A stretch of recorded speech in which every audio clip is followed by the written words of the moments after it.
Shalom sahabat Lectio Divina yang dikasihi Tuhan Yesus Kristus. Kita akan melanjutkan seri Potret Yesus yang mencoba melihat sisi Yesus yang berbelas kasihan. Ya, belas kasihan Mesias. Episode yang kedua ini berjudul Dia Tahu, Dia Siapkan. Ayat renungan kita adalah Ibrani 2 ayat 17 sampai dengan 18. Itulah sebabnya, maka dalam segala hal, ia harus disamakan dengan saudara-saudaranya, supaya ia menjadi imam besar yang menaruh belas kasihan dan yang setia kepada Allah untuk mendamaikan dosa seluruh bangsa.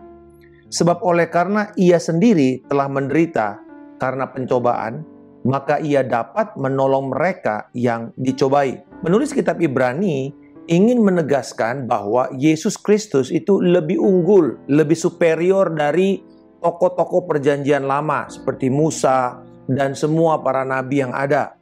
Bahkan lebih unggul dari malaikat. Karena ternyata fokus Yesus Kristus datang kepada manusia adalah untuk menunjukkan belas kasihannya kepada manusia. Dalam konteks ini dikatakan keturunan Abraham. Tugas pendamaian imam besar adalah mendamaikan manusia berdosa dengan Allah, sehingga bisa kembali memiliki relasi pribadi dengan Allah. Yesus telah setia dan hidup dalam belas kasihan di hadapan Allah demi kita. Yesus Kristus tahu dan sudah melihat bahwa kita itu tidak berdaya dalam melawan semua kesengsaraan dan maut akibat daripada dosa. Ibrani 2:15 berkata, ia membebaskan mereka yang seumur hidupnya berada dalam perhambaan oleh karena takutnya kepada maut. Jadi seluruh manusia ketika mereka berdosa, satu yang paling pasti keadaan manusia hidup di dalam ketakutan yang konstan. Dan kemudian ketakutan itu membuat mereka diperhamba sampai ujungnya adalah maut itu sendiri. Keterpisahan.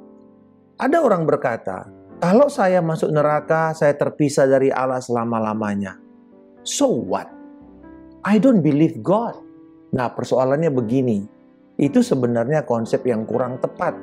Kalau selama ini kita cuma mengatakan, kamu masuk neraka terpisah dari Allah. Bukan. Tetapi begini. Engkau berhadapan dengan Allah dan penghakiman Allah itu dan hadirat Allah itu tidak bisa kamu sangkali dan dia hadir untuk menghakimi kamu.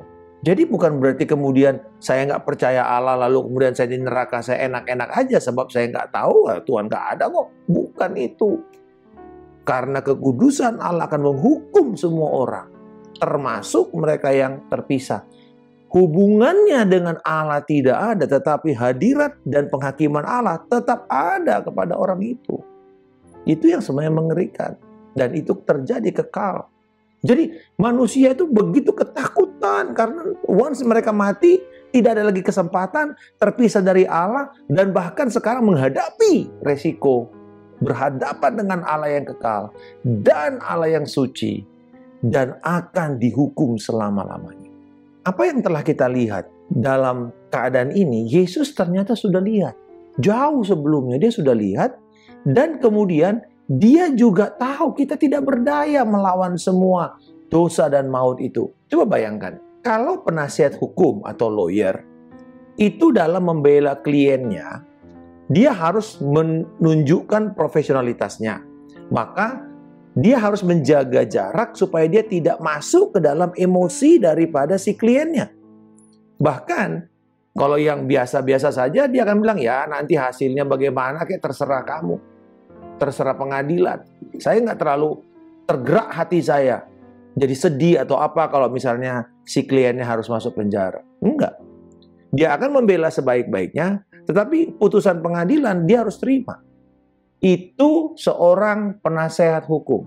Tetapi di Alkitab bahwa Yesus adalah perantara kita, pensyafaat kita yang tugasnya seperti seorang lawyer membela kita di hadapan hakim agung yaitu Allah sendiri. Dan dia melibatkan dirinya dalam emosi kepada kita. Dia berbelas kasihan. Dia bahkan harus sampai mati. Dia menderita lebih dahulu dalam segala ujian-ujian, bahkan sampai kepada penghakiman. Manusia yang berdosa itu di kayu salib, dia harus tanggung. Nah, karena itulah ada kabar baik. Dia bisa menolong semua manusia yang sedang dicobai dalam penderitaan berat. Dia sebagai penasehat kita, dia berdiri membela kita. Dia tahu apa yang kita alami dan dia terlibat di sana. Karena dia sudah melihat dan mengetahui ketidakpedulian kita, kebutuhan kita, kesengsaraan kita, maka oleh belas kasihannya dia menyediakan kepada kita perlengkapan untuk menjadikan kebenaran Kristus menjadi nyata dalam kehidupan kita. Bahwa dia hidup untuk kita. Jadi dia bukan hanya di dalam kita, dia hidup untuk kita. Dan kemudian dia, Allah yang penuh belas kasihan itu, akan memampukan kita untuk juga hidup dalam belas kasihan. Apa yang dia sediakan bagi kita untuk bisa hidup dalam belas kasihan murni dari Allah? Dia menyediakan firman Tuhan, Alkitab, untuk menuntun kita dan menghibur kita. Iman kita harus kita letakkan kepada firman yang sudah ada di Alkitab itu. Pertumbuhan iman kita tumbuh di sana. Dia menuntun kita untuk hidup dalam belas kasihan seturut dengan firman Allah. Jadi standarnya firman. Yang kedua, dia menyediakan para nabi, para pelayan-pelayan firman yang datang sebelum dia untuk berbicara kepada manusia dengan lembut, dengan penuh kasih, untuk mengingatkan mereka berjalan di dalam jalan Tuhan. Lalu dia menyediakan Roh Kudus setelah dia naik ke surga. Dia berjanji menyediakan Roh Kudus untuk menghibur kita. Allah Roh Kudus yang menghibur, yang menolong dalam kelemahan, dalam sakit, dan bahkan memberi kekuatan kepada kita pada waktu kita berdoa. Dia menyediakan juga tahta kasih karunia-Nya, mercy seat of God, sebagai sumber yang terus-menerus untuk pengampunan dan penyucian dari dosa dan kesalahan kita pada waktu kita gagal dan jatuh. Dia menyediakan janji-janji firman-Nya sebagai makanan bagi manusia rohani kita selama-lamanya. Nah, bila Tuhan Yesus yang penuh belas kasihan sudah menyiapkan semuanya yang kita perlukan untuk hidup dalam belas kasihan-Nya, apa yang harus kita lakukan kalau begitu? Sahabat sekalian, ini yang perlu kita lakukan. Sederhana sekali.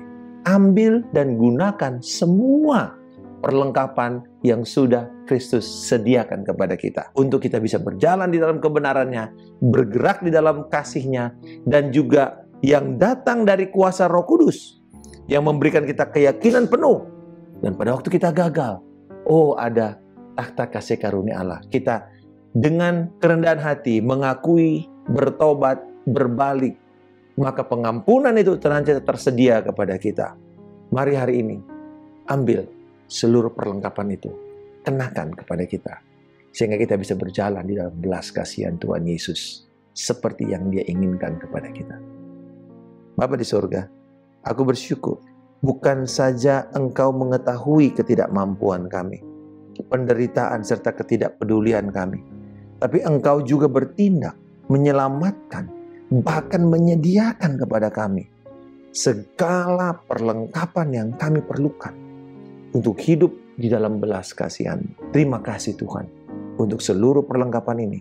Dan dengan iman kami mengambil, menerapkannya setiap hari, sehingga hasilnya Engkau Yesus dinyatakan dalam kehidupan kami dan kemuliaan-Mu diperlihatkan. Terima kasih Tuhan. Dalam nama Tuhan Yesus Kristus, kami telah berdoa dan mengucap syukur. Haleluya. Amin. Salam kemenangan. Saya Pendeta Markus Simanjuntak.